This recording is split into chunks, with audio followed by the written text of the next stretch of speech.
গাড়িতে আর সিমেন্ট গাড়ি আর গরু গাড়িতে একটা অবস্থা চলে আর কি রাস্তা মানুষ মাইরা লাগার অবস্থা। কারণ গাড়িটা থামা থেকে গাড়ি তো মারছে, গাড়ির লোকে মারছে, মানুষ থাকলে তো সেই জায়গা থাকে।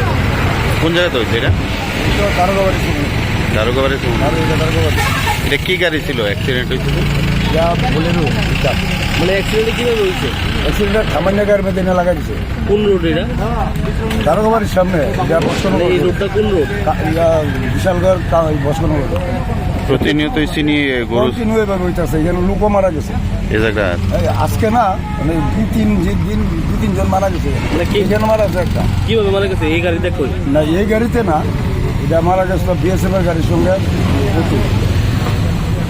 কন্টিনিউ চিনি চলে, পুলিশ কিছু করেনি? না, পুলিশের সামনে দেখতে যাইতেছে, পুলিশ কিছু করে কিছু করে না। এখন তো দেখলাম যে আমরা তো নিজেই দেখলাম কয়টা বলে চিনি গাড়ি গেল, পুলিশ থেকে দাঁড়ান না কিছু প্রতিনিয়ত এভাবে যায়। প্রতিনিয়ত চিনি মিনিমাম পুলিশ কিছু ভূমিকা নেয় না? না, পুলিশ নেই কিছু করে না। তো এটা কি স্পিডে থাকাতে এমন দুর্ঘটনা হয়েছে? আজকে তো দেখলেন পুলিশের সামনে তো গেল, কিছু কইল, পুলিশ কিছু কইল না।